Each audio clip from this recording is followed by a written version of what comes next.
आदाब नमस्कार, मैं सदर सैफी और आप देख रहे हैं हमारा खास प्रोग्राम। मिशन 40 से 400 प्लस का मिशन पीएम मोदी क्यों लाए नीतीश को अपने साथ, कैसे बीजेपी को लोकसभा चुनाव में होगा इसका फायदा, आइए पूरा गणित समझाते हैं। भारतीय जनता पार्टी का लोकसभा चुनाव 2024 को फतेह करने के लिए नारा अगली बार 400 पार है। इसे हाल ही में पूरा कर जीत की हैट्रिक लगाना चाहती है। प्रधानमंत्री नरेंद्र मोदी के अध्यक्ष जेपी नड्डा, गृह मंत्री अमित शाह सहित भाजपा के अन्य नेता भी जी जान से मिशन 2024 में जुटे हुए हैं।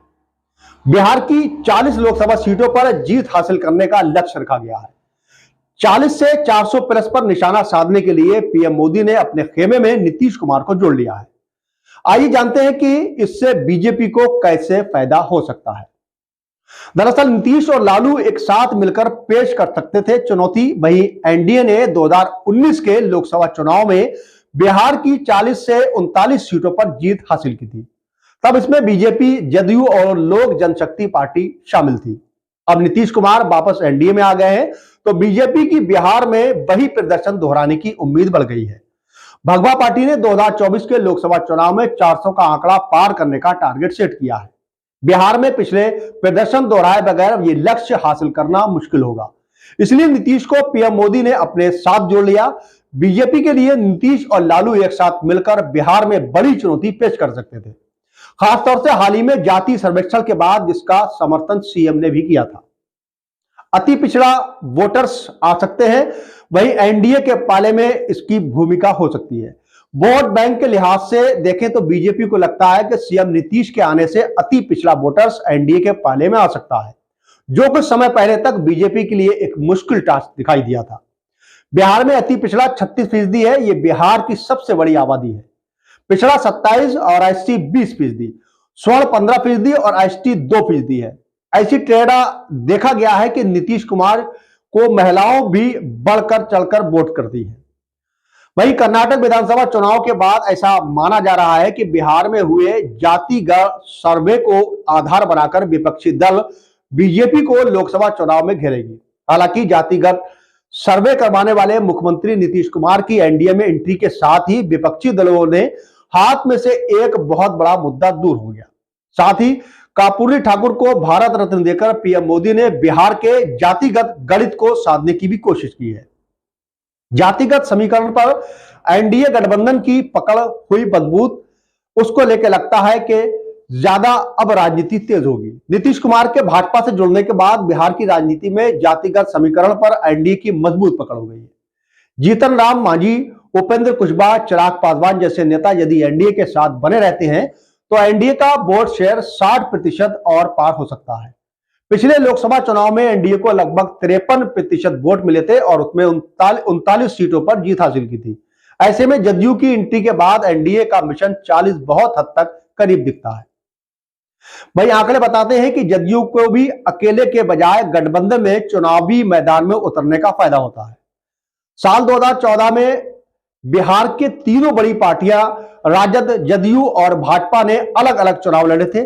जदयू 2 सीटों पर सीमित रह गई थी और वोट शेयर 16.4 था, जबकि 2019 लोकसभा चुनाव में एनडीए के साथ लड़ने पर जदयू ने 16, भाजपा को 17 और एलजेपी के खाते में 6 सीटें आई थी। इस दौरान एनडीए को मिले 54.40% वोट में से 23.3 वोट जदयू था, जबकि महागठबंधन का वोट शेयर 31.4% है।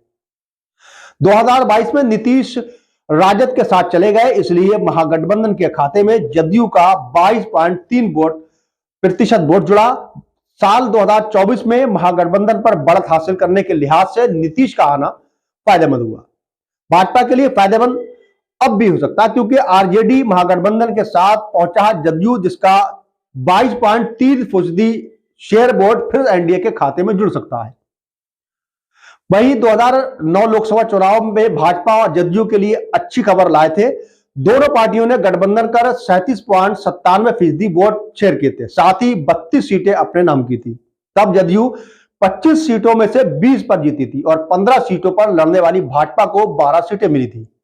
जदयू इस साल अपनी सीटों में सुधार करना चाहेगी। जाति सर्वेक्षण के हथियार से लैस नीतीश राज ने अपनी पहुंच विस्तार करने के लिए भव्य राम मंदिर उद्घाटन के बाद बीजेपी के हिंदुत्व एजेंडे का फायदा जोड़ना चाहते हैं। 2022 में एनडीए से अलग होने के बाद ही नीतीश कुमार को एकजुट करने में कई विपक्षी लगे थे, वहीं उन्होंने विपक्षी गठबंधन इंडिया के कप्तान के तौर पर देखा जाने लगा था। संयोजक के तौर पर उनका नाम सहमति की बन गई थी, जबकि भाजपा में एंट्री की कहानी जनवरी में शुरू हुई। इंडिया गठबंधन की बैठक में जब नीतीश को संयोजक नहीं बनाया गया बल्कि कांग्रेस अध्यक्ष को आगे बढ़ाया गया, तभी नीतीश कुमार ने पाला बदलने का मन बना लिया। बीजेपी भी उन्हें अपने साथ जोड़ना चाहती थी, क्योंकि पीएम मोदी को लगता था कि यदि नीतीश इंडिया गठबंधन से दूर हो जाएंगे तो उस महागठबंधन का मायने कुछ भी नहीं रह सकते। पता चले कि एनडीए में सीट बंटवारे की चुनौती भी आई थी, जिसको लेकर 40 लोकसभा सीटों वाले राज्य में तभी एनडीए के पास 39 सीटें हैं। बीजेपी के पास 17, जदयू के पास 16 और लोजपा के पास 6 सीटें हैं। हालांकि लोजपा में विभाजन के बाद दोनों गुटों की तरफ से 6-6 सीटों का दावा होता रहा है। इसके अलावा नीतीश कुमार की सरकार का हिस्सा जीतन राम मांझी की पार्टी भी कम से कम 2 सीटों पर दावा कर रही है। इसके अलावा उपेंद्र कुशवाहा की पार्टी भी 3 सीटों की मांग कर रही है। ऐसे में सभी दलों को सीट देकर संतुष्ट कर पाना